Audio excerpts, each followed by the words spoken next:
Ahanba maktada Ishwarbu yamna thagatjai amasung harauba phongdokjai maramdi ngasi amuk anoba message ama ojasing amasung ichelinau singi maphamda phongdokjabagi khudongchabado mapuibongona pinabire aduga ehaki message asibu tabiriba ojasing amasung ichelinau sing khudingma pusu ehangna Prabhu Jisu Kristagi mingda khurumjabani ahanbada ehak Ishwarda haijage prarthana tausi sargada lebaipa ibungo nahaki wahi nanain haidok nabi damakta Thourang toba loijare Prabhu nanai bu pangbiu ibungo nahaki wahi haidok jagadoba se tagadoriba khudimakta ibu nahaki thawai asengmana thabak tawbiu thawai gi oiba anobo pangal nahana pinabiu Prabhu Jisu gi mingda nijabani amen ngasigi aigi message asi haudringaida aihang haidok chaningba wahi kharadang mayamda share tawjage madudi aikoina kaidongnaidasu pakhum phangdoroidaba प्रार्थना की point अनिखक लई मदुदी अहनबा अदुदी जिसुना लाकदबा मतमदो खंगनबगी दमक तौजबा प्रार्थना अदुनी मसीगी पाखुम अखोइना फंगलोय मरमदी मियोइबगी थमोइसि असुकी मतिक सेंगदे हाइना बाइबलना ताकपीदी मरमदी प्रभुना लाकदबा मतमदो अखोइना हाना खंगबा तारगदी महांगना लाकदबा नोंगमनिनि वाटलिङैदा पुनिंग होंखिबा याबनी अदुबु मदुगी ममांगदा अखोगी सांगलबा मतम अदुदी पाप की थबकसिंग अदुदा assume लुप्तुना लेगनी हाबसे ईश्वरना खंगी अदुगा अनिसुबा अदुदी हौख्रबा मतमदो अमुक हलकनबगी दमक तौजबा प्रार्थना मसिगी पाउखुमसु अखोय फंगलरोय अदुबु इमा इपागी हाइबा इनबा अमसुंग इकाई खुमनबा उल्लगदी ईश्वरना पुंसिबु खरा सांगहनबदी याय अदुबु हौख्रबा मतम नत्रगा चहीदुदी अमुक हन्ना हालकलरोय अदुना मतमबु यामना चेक्सिना सेलगुमना सिजिना सियाबसे अइना मरुपसिंगदा हाइजनिंगबा वाफमनी अखोइना एंटरटेन की ओइबा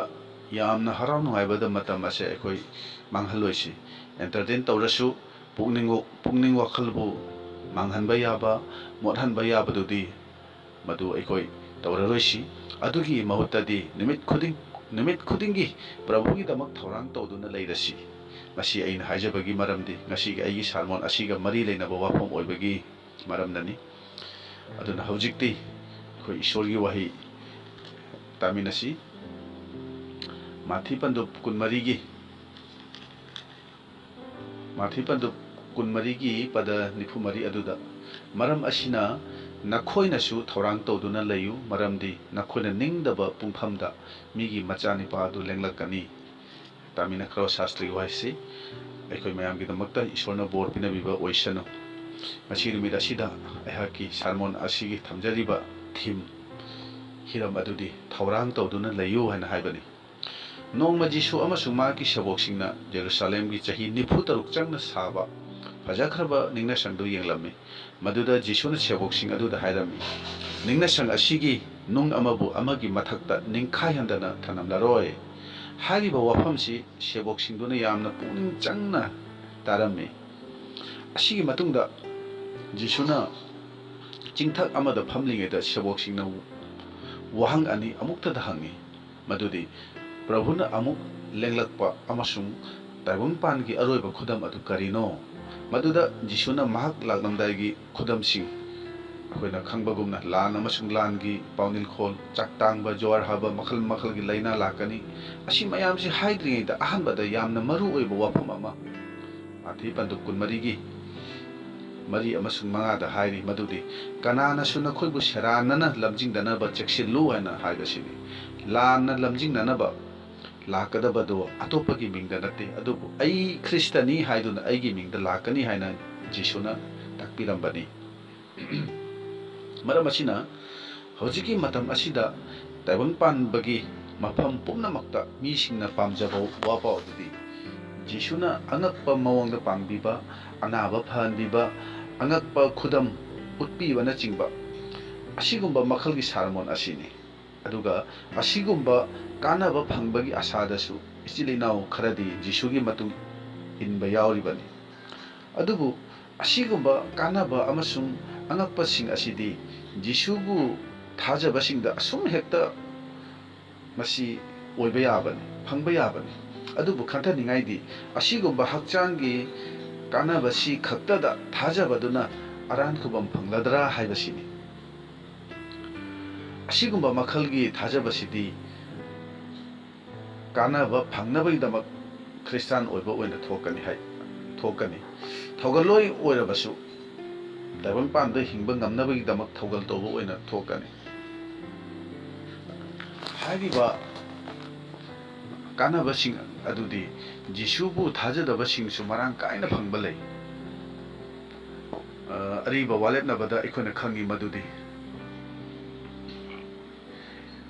이스라엘 마차싱도나 이집트기 가나안 여우나와 잣바 콩잣 아두다 마코이기 학장기 아빠amba 코딩 라이닝토 이붕어나 퉁한비키바니 아두부 아이코이나 강민나바 야바디 마뿌 이붕어나 마코이부 눅시바기 나떼 하이바시니 마람디 마코이기 마탁다 마뿌 이붕어나 야암나 뺀키다바니 아두나 마코이기 마락다기 조슈아 아마숭 칼렙 나타나 가나 아마따 가나안 레박다 짱바 팡키다바니 aduna taibangpanbagi apamba potche phangbaduda taibangpanbagi oina chakhatpaduda ishorna nungsibiri borni thaujalni haina khallagadi madudi arahanba thajabani baptize tobiba johannadi nangi ponchidona pukning hongbagi matik chaba mahi yalalu haina hairibani hojiki matam asida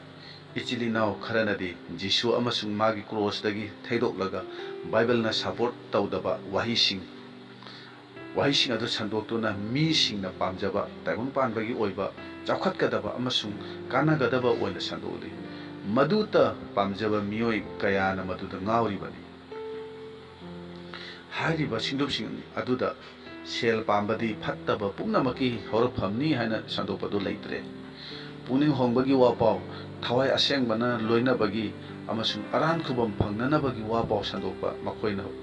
taningde aduna lana lamjing khidanaba asengba kristagi tung inba ama oninglabadi pap amasung noroki maramda sandogliba singlu thawai asengbagi mapana jisubu masak khangnabagi damak thourang tohaliba singlu jisugum oinanaba hotnariba singlu ishorgi wayan mangda lepa ngamnanaba thourang tohaliba wapau aduga aikhoigi pap phongdokpa ngamba nungi napal kalakpa nungsiba ngamdaba asawba oijaba thiba asina chingba thadonba ngamba amasung ngamnaba honahaliba singlup amasung wapau aduda thawa yausi haibase aina hajaningi afawba paw sandokpa singi wapau taraga misingna atopa bu khanghandana lona tawba pap thamoida losinduna thamba ishona pamdaba amotpa singdo masa masana ishor amasung mising mamangda phongdoknara I haina ba leiribani jisuna harami aroiba matamda ayambana aigi mingda laktuna lana chingani hana hairi lana chingba haibasidi karino harigadi mi amana atopa kanagumba amada jisugi maramda phajana takpire haraga jisugumna karamna hingani magi khonjel karamna tagani haibadudi takpidaba adubuni sheboksingdu jisuga loinaramba oirasu makoi kana amatana bakhon chakpa singi thabakki matungda leiriba sheboksingna sheboksingi chithi amatada jisugi angakpa thabak amasung thaugalgi matangda kaya pandabani adubu makhoi pumnamakna jisugi punchi marelgi matangda palami anisuwa Peter anigi kunhundoida hairi ibungobu chairabada hanna chairamde awaba khanglabada kihanba tawramde adubu chumna wainba ibungo mangoda masabu sinajarami ana hairi aduga mathi nipangi pada tara marida Peter gi yumda jisuna lakpa amasung magi manembopu anaba phanbirami adubu Peter na prabhuna aigi yumda laklami haina pandabani aduna aroiba matam asidadi jisu mananaba singlupu chingbibagi mahutadi Krista sasinaba amasung ishorgi wa taktoksinaba singna angakpa khudam utuna masa-masagi performance utuna taibangpansida chawkhatpa oinanaba amasung misingbu atopa lambi amada chingkhigani ngamlabadi khangatpa singphawba seranana lamjingani ana hairi asi pumnamakse haiba loiraba matungdani jisuna mahak laklamdai khudam oina langi pawnin kholtagani jat amana jat amagi mathakta ningtholeba amana ningtholeba amagi mathakta horakani chak tangba yuar haba laina makhal gi thokani ana haikibadu ahanbada thajaba singbu lana lamjingani haibani aduga ꯑꯩꯒꯤ ꯃꯤꯡꯒꯤꯗꯃꯛ ꯑꯋꯥꯕ ꯈꯥꯡꯒꯅꯤ ꯀꯥꯏꯅ ꯍꯥꯏꯕꯗꯨꯗꯤ ꯑꯀꯣꯟꯕꯗꯅꯤ ꯑꯗꯨꯕꯨ ꯖꯤꯁꯨ ꯃꯥꯟꯅꯅꯕ ꯃꯥꯒꯤ ꯃꯇꯨꯡ ꯏꯟꯗ꯭ꯔꯗꯕꯨ ꯀꯅꯥꯅ ꯖꯤꯁꯨꯒꯤꯗꯃꯛ ꯑꯋꯥꯕ ꯈꯥꯡꯈꯤꯒꯅꯤ ꯑꯗꯨꯅ ꯑꯩꯈꯣꯏꯒꯤ ꯊꯥꯖꯕꯁꯦ 바이블ꯒꯤ ꯃꯇꯨꯡ 이ꯜꯂꯤꯕ꯭ꯔꯥ ꯅꯠꯇ꯭ꯔꯒ ꯀꯅꯥꯒꯤ ꯀꯔꯝꯕ ꯃꯈꯜꯒꯤ ꯊꯥꯖꯕꯗ ꯇꯨꯡ 이ꯜꯂꯤꯕꯅꯣ ꯍꯥꯏꯕꯗꯣ ꯑꯩꯈꯣꯏ ꯏꯁꯥꯅ ꯆꯥꯡ ꯌꯦꯡꯖꯁꯤ ꯑꯁꯨꯝꯅ 마ꯊꯤ 23ꯗ ꯂꯥꯟꯅ ꯂꯝꯖꯤꯡꯕ ꯑꯉꯛꯄ ꯑꯃꯁꯨꯡ ꯑꯀꯤꯕꯒꯤ ꯈꯨꯗꯝ ꯀꯌꯥ ꯍꯥꯏꯔꯕꯒꯤ ꯃꯇꯨꯡꯗ ꯄꯟꯗꯨꯞ 25 ꯑꯁꯤꯗ ꯖꯤꯁꯨꯅ ꯂꯩꯁꯥꯕꯤ 10ꯒꯤ ꯄꯥꯟꯗꯝ ꯑꯃ ꯍꯥꯏꯔꯤ ꯃꯁꯤ 바이블ꯒꯤ ꯃꯅꯨꯡꯗ ꯌꯥꯝꯅ ꯃꯔꯨꯑꯣꯏꯕ ꯋꯥꯐꯝꯅꯤ ꯑꯗꯨꯒ ꯃꯁꯤꯅ ꯈꯪꯍꯜꯂꯤꯕꯁꯦ ꯁꯤꯡꯂꯨꯞꯅ ꯖꯤꯁꯨꯕꯨ ꯑꯣꯛꯅꯅꯕꯒꯤꯗꯃꯛꯇ ꯊꯧꯔꯥꯡ ꯇꯧꯅꯅꯕꯅꯤ ꯖꯤꯁꯨꯅ ꯑꯃꯨꯛ ꯂꯥꯛꯂꯝꯗꯥꯏꯒꯤ ꯈꯨꯗꯝꯁꯤꯡꯗꯨ ꯈꯪꯕ ꯈꯛꯇꯅ ꯑꯩꯈꯣꯏ ꯀꯥꯟꯅꯔꯣꯏ ꯃꯔꯨꯗꯤ ꯌꯥꯝꯅ ꯃꯔꯨꯑꯣꯏꯕꯗꯨꯗꯤ ꯀꯔꯤꯅꯣ ꯍꯥꯏꯔꯒꯗꯤ ꯑꯩ ꯏꯁꯥꯅ ꯖꯤꯁꯨꯕꯨ ꯑꯣꯛꯅꯅꯕꯒꯤꯗꯃꯛ ꯊꯧꯔꯥꯡ ꯇꯧꯖꯕꯗꯨꯅꯤ 바이블 ꯑꯄꯨꯝꯕꯁꯤꯃ ꯐꯖꯅ ꯈꯪꯗꯨꯅ ꯃꯤꯕꯨ ꯇꯥꯛꯄꯤ ꯇꯝꯕꯤꯕ ꯉꯝꯂꯕꯁꯨ ꯀꯔꯤꯒꯨꯝꯕ ꯍꯛꯆꯥꯡꯒꯤ ꯑꯣꯏꯕ ꯊꯕꯛꯁꯤꯡꯗ ꯈꯨꯗꯝ ꯑꯣꯏꯅ ꯒꯂꯥꯇꯤꯌꯥ 5ꯒꯤ 18ꯗ ꯍꯥꯏꯔꯤꯕ ꯍꯛꯆꯥꯡꯒꯤ ꯊꯕꯛꯁꯤꯡ ꯈꯨꯗꯝ ꯑꯣꯏꯅ ꯌꯦꯛꯅꯕ ꯀꯂꯛꯄ ꯑꯁꯥꯎꯕ ꯃꯤꯠꯌꯦꯡ ꯆꯨꯝꯗꯕ ꯃꯤꯆꯪ ꯅꯥꯏꯕ ꯑꯣꯏꯖꯕ ꯊꯤꯕ ꯑꯁꯤꯅꯆꯤꯡꯕꯁꯤꯡ ꯑꯁꯤꯗ ꯈꯨꯗꯨꯝ ꯆꯟꯕ ꯉꯝꯗ꯭ꯔꯕꯗꯤ ꯑꯩꯍꯥꯛ ꯊꯧꯔꯥꯡ ꯇꯧꯔꯦ ꯍꯥꯏꯅ ꯍꯥꯏꯕ ꯌꯥꯔꯣꯏ ꯂꯩꯁꯥꯕꯤ 10ꯃꯛꯅ ꯈꯪꯉꯤ ꯃꯗꯨꯗꯤ ꯕꯣꯔꯗꯨ ꯃꯇꯝ ꯑꯃꯗ ꯍꯦꯛꯇ ꯂꯥꯛꯄ ꯌꯥꯏ ꯍꯥꯏꯅ ꯑꯗꯨꯕꯨ ꯃꯈꯣꯏꯒꯤ ꯃꯅꯨꯡꯗ 5 ꯑꯃꯗꯤ ꯑꯁꯤꯡꯕꯤ ꯑꯗꯨꯒ 5ꯗꯤ ꯑꯄꯪꯕꯤ ꯑꯣꯏꯔꯝꯃꯤ ꯃꯈꯣꯏꯅ ꯈꯪꯉꯤ ꯃꯗꯨꯗꯤ ꯕꯣꯔꯅ ꯂꯦꯡꯂꯛꯄꯗ ꯊꯥꯎꯃꯩꯅ ꯉꯥꯟꯅ ꯆꯥꯛꯄꯗꯨ ꯌꯦꯡꯒꯅꯤ ꯑꯗꯨꯒ ꯃꯈꯣꯏꯗꯨ ꯈꯛꯇ ꯄꯨꯈꯤꯒꯅꯤ ꯍꯥꯏꯕꯁꯤꯁꯨ ꯈꯪꯉꯤ ꯑꯗꯨꯕꯨ ꯕꯣꯔꯅ ꯂꯦꯡꯂꯛꯄ ꯊꯤꯜꯂꯕꯗ ꯃꯈꯣꯏ 10ꯃꯛ ꯇꯨꯝꯊꯔꯝꯃꯤ ꯂꯩꯁꯥꯕꯤ 5 ꯑꯃꯗꯤ ꯑꯍꯦꯟꯕ ꯊꯥꯎ ꯄꯨꯔꯛꯂꯝꯃꯤ 5 ꯑꯃꯗꯤ ꯑꯍꯦꯟꯕ ꯊꯥꯎ ꯄꯨꯔꯛꯇꯦ ꯕꯣꯔꯅ ꯂꯦꯡꯂꯛꯄ ꯍꯦꯛ ꯇꯥꯕꯗ ꯃꯈꯣꯏ 10ꯃꯛ ꯍꯧꯒꯠꯂꯝꯃꯤ ꯑꯗꯨꯕꯨ ꯂꯩꯁꯥꯕꯤ 5 ꯑꯃꯗꯤ ꯄꯨꯈꯤ ꯃꯔꯝꯗꯤ ꯃꯈꯣꯏꯒꯤ ꯃꯩꯔꯥꯗꯨ ꯉꯥꯟꯅ ꯆꯥꯛꯂꯝꯃꯤ ꯑꯗꯨꯒ 5 ꯑꯃꯗꯤ ꯊꯅꯝꯂꯦ ꯃꯔꯝꯗꯤ ꯃꯈꯣꯏꯒꯤ ꯃꯩꯔꯥꯗꯨ ꯃꯨꯠꯊꯔꯝꯃꯤ ꯑꯩꯈꯣꯏꯅ ꯈꯪꯃꯤꯟꯅꯕ ꯌꯥꯕꯗꯤ ꯂꯩꯁꯥꯕꯤꯗꯨ ꯁꯤꯡꯂꯨꯞꯅꯤ ꯑꯗꯨꯒ ꯕꯣꯔ ꯑꯗꯣ ꯖꯤꯁꯨꯅꯤ ꯍꯥꯏꯕꯁꯤꯅꯤ ꯃꯁꯤ ꯖꯤꯁꯨꯅ ꯑꯩꯈꯣꯏꯗ ꯏꯁꯣꯔꯒꯤ ꯑꯊꯨꯞꯄ ꯋꯥꯍꯩꯗꯣ ꯐꯣꯡꯗꯣꯛꯄꯤꯕ ꯋꯥꯐꯝ ꯑꯃꯅꯤ ꯃꯗꯨꯗꯤ ꯃꯍꯥꯛꯅ ꯑꯃꯨꯛ ꯂꯦꯡꯂꯛꯄꯗ ꯁꯤꯡꯂꯨꯞ ꯇꯪꯈꯥꯏ ꯑꯃꯗꯤ ꯂꯩꯍꯧꯕ ꯌꯥꯕꯅꯤ ꯍꯥꯏꯅ 5 ꯑꯃꯅ ꯑꯁꯤꯡꯕꯤ ꯑꯗꯨꯒ 5 ꯑꯃꯅ ꯑꯄꯪꯕꯤ ꯑꯣꯏꯕꯒꯨꯝ ꯈ꯭ꯔꯤꯁꯇ꯭ꯌꯥꯟꯁꯤꯡꯒꯤ ꯃꯔꯛꯇ ꯑꯁꯦꯡꯕ ꯑꯃꯁꯨꯡ ꯁꯦꯡꯗꯕ ꯈ꯭ꯔꯤꯁꯇ꯭ꯌꯥꯟ ꯌꯥꯎꯔꯤꯕꯅꯤ ꯃꯄꯥꯟꯗꯒꯤ ꯌꯦꯡꯕꯗ ꯆꯞ ꯃꯥꯟꯅꯔꯕꯁꯨ ꯃꯅꯨꯡꯗꯗꯤ ꯌꯥꯝꯅ ꯈꯦꯠꯅꯕ ꯌꯥꯎꯔꯤꯕꯅꯤ ꯍꯥꯏꯕꯗꯣ ꯑꯩꯈꯣꯏ ꯈꯪꯃꯤꯟꯅꯁꯤ ꯑꯩꯈꯣꯏꯒꯤ ꯏꯔꯛꯇ ꯃꯤꯑꯣꯏ ꯈꯔꯃꯗꯤ ꯊꯥꯖꯗꯨꯅ ꯕꯞꯇꯥꯏꯖ ꯂꯧꯔꯕꯅꯤ ꯇꯥꯏꯠ ꯄꯤꯔꯤ ꯁꯤꯡꯂꯨꯞꯇ ꯊꯋꯥꯏ ꯌꯥꯎꯔꯤ ꯈꯜꯂꯒ ꯍꯔꯥꯎꯅ ꯂꯩꯔꯤ ꯑꯗꯨꯕꯨ ꯃꯁꯤꯅ ꯑꯩꯈꯣꯏꯒꯤ ꯑꯔꯥꯟ ꯈꯨꯕꯝꯁꯤ ꯐꯪꯒꯗ꯭ꯔꯥ ꯍꯥꯏꯕꯁꯤꯅꯤ ꯐꯣꯡꯗꯣꯛꯄꯤꯕ 2ꯒꯤ 9 ꯑꯃꯁꯨꯡ 3ꯒꯤ 11ꯗꯗꯤ ꯃꯤ ꯀꯅꯥ ꯑꯃꯠꯇꯅ ꯅꯪꯒꯤ ꯂꯨꯍꯨꯞ ꯑꯗꯣ ꯂꯧꯈꯤꯗꯅꯕ ꯅꯪꯒꯤ ꯂꯩꯖꯕꯗꯨ ꯆꯦꯠꯅ ꯄꯥꯏꯌꯨ ꯑꯩ ꯊꯨꯅ ꯂꯥꯛꯀꯗꯧꯔꯤ ꯍꯥꯏꯅ ꯍꯥꯏꯔꯤ ꯅꯪꯅ ꯁꯤꯕ ꯐꯥꯎꯕ ꯊꯥꯖꯕ ꯌꯥꯕ ꯑꯣꯏꯌꯨ ꯑꯗꯨꯒ ꯑꯩꯅ ꯅꯉꯣꯟꯗ ꯍꯤꯡꯕꯒꯤ ꯂꯨꯍꯨꯞ ꯄꯤꯕꯤꯒꯅꯤ ꯍꯥꯏꯅ ꯍꯥꯏꯔꯤ ꯑꯗꯨꯅ ꯑꯩꯈꯣꯏꯒꯤ ꯄꯨꯟꯁꯤꯗ ꯄꯨꯛꯅꯤꯡ ꯋꯥꯈꯜ ꯐꯥꯊꯕ ꯉꯝꯗꯕ ꯑꯁꯥꯎꯕ ꯃꯤꯠꯐꯝ ꯆꯨꯝꯗꯕ ꯅꯥꯄꯜ ꯑꯃꯗꯤ ꯋꯥꯍꯩꯗ ꯈꯨꯗꯤ ꯊꯤꯕ ꯑꯁꯤꯅꯆꯤꯡꯕꯒꯤ ꯃꯔꯝꯅ ꯑꯗꯨꯒ ꯁꯤꯕ ꯐꯥꯎꯕ ꯌꯥꯕ ꯑꯋꯥꯕ ꯈꯥꯡꯕ ꯑꯃꯁꯨꯡ ꯑꯊꯦꯝꯕ ꯃꯥꯌꯣꯛꯅꯕꯒꯤ ꯃꯔꯝꯅ ꯑꯩꯈꯣꯏ ꯏꯁꯥꯅ ꯏꯁꯥꯒꯤ ꯑꯔꯥꯟ ꯈꯨꯕꯝ ꯑꯁꯤ ꯃꯥꯡꯍꯟꯕ ꯌꯥꯕꯅꯤ ꯈ꯭ꯔꯤꯁꯇ꯭ꯌꯥꯟꯁꯤꯡꯒꯤ ꯃꯔꯛꯇ ꯃꯤꯑꯣꯏ ꯈꯔꯗꯤ ꯑꯃꯨꯛꯄꯨ ꯀꯟꯕꯤꯈ꯭ꯔꯕꯗꯤ ꯄꯨꯝꯅꯃꯛ ꯀꯟꯕꯤꯈ꯭ꯔꯕꯅꯤ ꯍꯥꯏꯅ ꯈꯜꯂꯤ ꯃꯁꯤ ꯌꯥꯝꯅ ꯑꯔꯥꯟꯕꯅꯤ ꯃꯁꯤꯇꯅꯁꯨ ꯃꯤꯑꯣꯏ ꯂꯥꯈ ꯀꯌꯥ ꯑꯃꯗꯤ ꯅꯣꯔꯣꯛꯇ ꯆꯠꯈꯤꯒꯗꯧꯔꯤꯕꯅꯤ ꯍꯥꯏꯕꯗꯣ ꯑꯩꯈꯣꯏ ꯈꯪꯃꯤꯟꯅꯁꯤ ꯕꯣꯔꯅ ꯂꯦꯡꯂꯛꯄꯗ ꯊꯤꯜꯂꯕꯗ ꯂꯩꯁꯥꯕꯤ 10 ꯑꯗꯨ ꯇꯨꯝꯊꯔꯝꯃꯤ ꯂꯩꯁꯥꯕꯤ 10 ꯑꯗꯨꯅ ꯇꯨꯝꯊꯔꯝꯃꯤ ꯍꯥꯏꯕꯒꯨꯝ ꯍꯧꯖꯤꯛꯀꯤ ꯃꯇꯝ ꯑꯁꯤꯗ ꯁꯤꯡꯂꯨꯞꯇ ꯂꯨꯆꯤꯡꯕꯁꯤꯡ ꯑꯃꯁꯨꯡ ꯊꯥꯖꯕ ꯏꯆꯤꯜ ꯏꯅꯥꯎ ꯀꯌꯥ ꯑꯃꯗꯤ ꯑꯇꯟꯕ ꯑꯃꯁꯨꯡ ꯑꯊꯦꯝꯕꯅ ꯅꯝꯍꯠꯇꯨꯅ ꯊꯥꯖꯕꯒꯤ ꯊꯕꯛ ꯈ꯭ꯔꯤꯁꯇꯒꯤ ꯁꯥꯈꯤ ꯑꯗꯣ ꯃꯨꯜꯂꯝꯗꯥꯏꯒꯤ ꯊꯥꯎꯃꯩꯒꯨꯝ ꯃꯨꯁꯤ ꯉꯥꯟꯗꯨꯅ ꯂꯩꯔꯤꯕꯅꯤ ꯈꯔ ꯑꯃꯗꯤ ꯑꯩꯍꯥꯛ ꯏꯁꯣꯔꯒꯤ ꯃꯆꯥꯅꯤ ꯖꯤꯁꯨꯕꯨ ꯊꯥꯖꯕ ꯈ꯭ꯔꯤꯁꯇ꯭ꯌꯥꯟ ꯑꯃꯅꯤ ꯍꯥꯏꯕꯁꯤ ꯐꯥꯎꯕ ꯃꯔꯛꯇ ꯀꯥꯎꯊꯣꯛꯇꯨꯅ ꯇꯨꯝꯊꯔꯛꯄꯒꯨꯝ ꯂꯩꯔꯤ ꯑꯗꯨꯒ ꯈꯔ ꯑꯃꯗꯤ ꯄꯥꯝꯖꯅ ꯇꯨꯝꯁꯤꯟꯕꯁꯤꯅ ꯃꯔꯝ ꯑꯣꯏꯔꯒ ꯑꯁꯤꯕ ꯀꯌꯥ ꯑꯃ ꯌꯥꯎꯈ꯭ꯔꯕꯅꯤ ꯑꯗꯨꯕꯨ ꯑꯩꯈꯣꯏꯅ ꯈꯪꯃꯤꯟꯅꯕ ꯌꯥꯕꯗꯤ ꯕꯣꯔꯅ ꯂꯦꯡꯂꯛꯄꯗ ꯊꯤꯟꯊꯔꯤꯕꯁꯦ ꯑꯩꯈꯣꯏꯕꯨ ꯅꯨꯡꯁꯤꯗꯨꯅ ꯑꯩꯈꯣꯏꯅ ꯄꯨꯛꯅꯤꯡ ꯍꯣꯡꯕ ꯉꯥꯏꯔꯤꯕꯅꯤ ꯍꯥꯏꯕꯁꯦ ꯈꯪꯃꯤꯟꯅꯁꯤ ꯃꯔꯝꯗꯤ ईश्वर मागी मचा कना अमतबु नोरोक्ता चलहनिंगदे हाइना अनिसुब पीटर अहुमगी मापन हाइरिबनी मरम असिना अखोना मिकअप थोलसी थौरांग तौदुना लेरसी अदुगा मिसेंग खांगदुना जिसुबु ngairasi अपंगबी लेसाबी मंगादुना अतोपा मंगा अदुदा थावनिखी मसीदा ईश्वरगी अथुप वाफमदो मसीदासु फोंदोकपीबनी बाइबल ना हाइदी थावदी कोकतगी चेंथारकपनी अदुगा मकोक अदुदी जिसुनी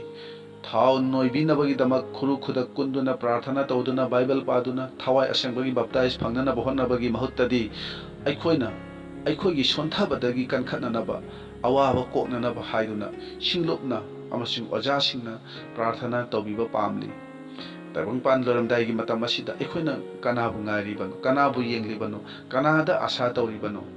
हौजिक्ति अखोइ मैरा पाइदुना मिसेंग खांगलगा थौरांग तौदुना बोरबु ngaइबा मतम अदुनी पाखोन चतपसिंगी थबक निपानगी तरातरे अदुदा पीटरना मखोइगी कोकथक्ता मखुत थम्बिदुना हाइजबदा थवाय असेंबा फंखी हाइना हाइरि अदुबु अखोइ कयाम कुइना अतोपगी खुत्ता हाइबदि सेकेंड हैंड दा अखोइ नाजाखिगनी पॉल पीटर जोहान गुमना प्रभुना नंग अइबुसु पिजा पिथक्पिबा पामी हाइबसे अखोइ खंगमिनसी अदुना अपंगबी लेसाबी मंगादुना जिसुदा थोंग हांगदुम पियु हाइबदा अइना नखोइबु खंगदे हाइखिबगुम अखोइदसु वायनगी नमित्ता अइना नखोइबु खंगदे नोरोक्ता चतखरो हाइना हाइरतपा याबनी अदुना प्रभु प्रभु हाइना कौबा मी खुदिंगना ईश्वरगी लेबाकता चांगलोय हाइबदो अखोइ निंगसिंगमिनसी अदुना लेसाबी तरागी पांदमसिदा हाइरिबा असिंगबी लेसाबी मंगा अदुदी सिंगलुपता थवाय यावना सरुक यारिबा नंग अइसिनी असिंगबी मंगादुना पाइरिबा थावमई अदुदी ईश्वरगी वाहिनी मागी वासक अदुनी थावदी थवाय असेंगमना थनबदुनी अदुगा अचाकपा थावमई अदुदी जिसुगी मोंग मतौदा हिंगबा अमसुंग मागी लमचत मीसिंगदा उथोक्तुना मंगालगी पुंसीदा हिंगलिबा अदुनी अरोइबा मतम असिदा खुत्ता मैरा पाइदुना बोरबु ngaijabasingduni बोरना लेंगलकपदा पुखिगदौरिबसी मैरा अदुदी ईश्वरगी वासक अदुनी मैरा पाइदबा हाइबदी ईश्वरगी वाहिबु खंगदबा अमसुंग मागी वासकतुबु थौसादबा मियोय अदुगिदी करी ओइगनी शैतानगी खुलाई ओरिबा अतनबा हाइबसिना अखोइबु फाजिन पुनसिंदुना नोरोकी लंबीदा तपना तपना असुम लमजिंगलिब्रा हाइना अखोइ खंथमिनरसी लेसाबीसिंदु तुमथरमी अदुबु अहेनबा थाव यावबगी मरमना बोर हेक लाकपदा मैदु चुखतली मैदुदी ईश्वरगी वाहिनी ईश्वरगी वाहिसी खोन थोकना पाबा वाहिसीबु तत्तना ताजरिबा अमसुम ngagliba मी अदो याइफबनी मरमदी मतम अदु नकले हाइना शास्त्रना हाइरी जोहानदी अइनदी इसिंगदा बप्ताइज तोबी अदुबु जिसुनदी मैदा तोबीगनी हाइना हाइखिबनी महाकी वासक्सी थाजदुना महाकी वाहिसी सिजिन्नदुना प्रार्थना तौजबदा थवाइना थलहल्ली अदुबु खुत्ता मैरा पाइदुना प्रभुबु ngaijadaba मी अदुदा थाव अदुदी करमना लैगनी ईश्वरगी वाहि ओइरिबा मैरा सिबु थमोइदा थमदुना मतम पुमनमक्ता कदाइदा सोइखिगदगे खंदुना ngak सेलिबा मियो अदु खक्तदा थवाइ असेंगमना थनबा पुंसी ओइरिबा थाव असे अवाटपा लेतना मियोय अदुदा यावगनी हाइरिबा असिगुमदा हिंगबा ngamba मियोय अदुतना पुनिंग होंगबगी थवाइगी महिदु पाली अदुगा अदुगुम्बा मीदुगी पुंसीदगी धर्म चेनबा अमसुंग थवाइगी महिदो इचेलगुमना चेंथादुना मी अतैबसु असेंगबा अमदी इंगथबा पुंसी पीबा ngамलिबनी माथी अहुमगी 15दा जिसुना जोहानदगी बप्ताइज लौरमदाइदा नोनथबदुदा हाइरी असुमना धर्म चेनबा थबक पुमनमक पांथोकपदा मतिक चाय मसिदा खंगहनबसिदी इसाबु नेमथहनजदुना अदुगा नोलुकना धर्म चेनबगी थबक पांथोकसी हाइबनी जिसुना ताइबंग पापीगी दमक नोलुक चखिबगु अखोनसु असोनबा इचिल इनावसिंगी दमक थाजदबसिंगी दमक इसाबु नोलुक चहनसी मसिनी इसाना थौरांग तौजबा हाइरिबसी जिसु अमुक लेंगलकनी हाइबसे सेंगना खंगलिबा अखोइदि सेंदबा पुंबा थादोकननबा अखोइ होनरसि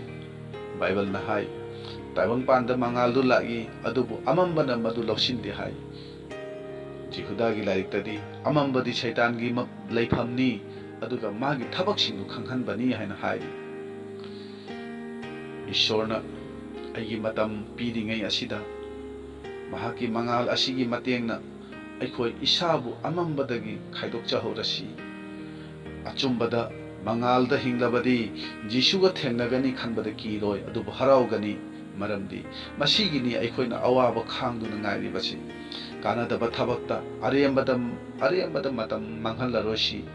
ईश्वरना पीबीबा मतमसे ममल लैना अखोइ सिजिना हौरसि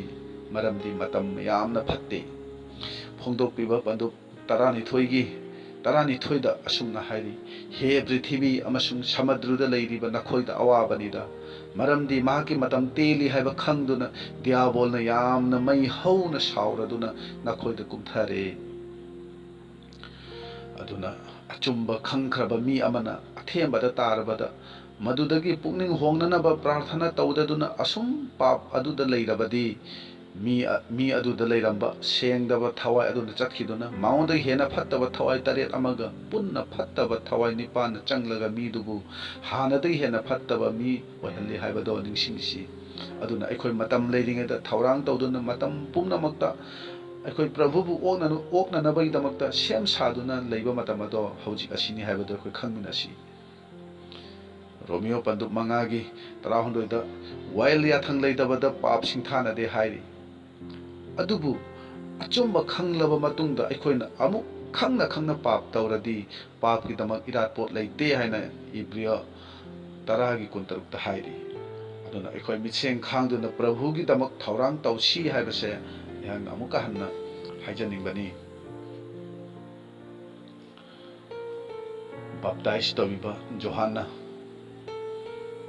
Luke ahumgi mari amasung manga da hairi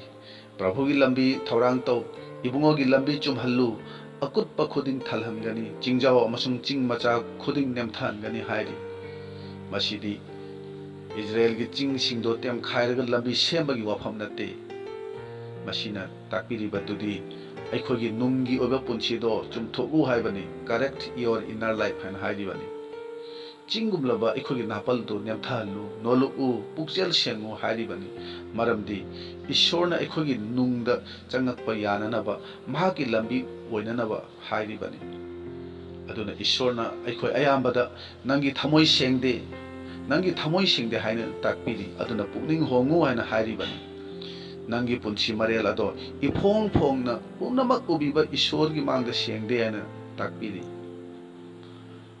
Ariba वालेमनबगी हगाईगी पंदु अमगी मंगादा नंगी पुंसी की मरमदा फजना वखल खल्लु हाइना ताकपीरी अइना पामजना तौरिबा थबक चलिबा मफम खल्लिबा वखल अदो ईश्वरना पामबा ओइरिब्रा हाइना खनसी चिन्नदी ईश्वर थाजबनी हाइरागा सेल की दमक जिसुबु थौसादबा सिंगलुप्तगी सेलना मरु ओइना खनबा अहांगबा मतमदा बाइबल पाबा प्रार्थना तौबगी महुत्ता टीवीदा मोबाइलदा अमसुंग मरु मपांग तिनबदा मतम मंगहनबा ईश्वर की दमक मतम लैत्रबा मूर्ति लापा क्रिस्तान अमा ओरिब्रा हाइबदो अखोइ खनथमिनसी ताइबंपान अमसुंग ईश्वर पुन्ना चमिनबदी यारोय मरुपसिंग अचुंबा असेंबा वापा अखोइ यामना ताखरे हौजिक्ति पाप की थबक सिंह अदो थादोलसी ईश्वरना अखोइबु नुंसीबिरी वायनबदा अचुंबा ओइननबा थौरांग तौरसी अखोइ इसासे कदाइदा लै करी तौरी हाइबदो अखोइ खनथरसी जिसु लाक्पगी खुदमदु खक्ता खंगलिब्रा नत्रगा महाकबु ओकननबा थवाइना थानना लैबिब्रा मांगना लाकपदा अइबु मसक खंबिदनबा थौरांग तौदुना लैरसी अहानबा थेसलोनिकिया पंदु मरीगी 13 अदुदा असुमना हाइरि मरमदी प्रभु इबुंगो मसामक सर्गदगी खोलाउगा अथोइबा सर्गदूत की खोंजेलगा अमसुंग ईश्वरगी पेरे सिंगा मखोनगा लोइनना लेंथरकनी aduga Krista da sikhiba singna hana hingatkani haina hairi masin hairi base yamna thuna thokadorabani habase akhoi khangna si ishwar gi mafam da akhoi gi punchi amuk na hona na sinajarasi akhoi gi hingliba punchi se yamna mamal lein artha leina ishwar gi damak sijinarasi Prabhu Jishu bu ok na nabai damak ta akhoi thaurang taurasi tamina khraba wahai singsi ishwar na akhoi mayam gi thakta thawai aseng mana sokiduna thaujan biba hoirasanu amen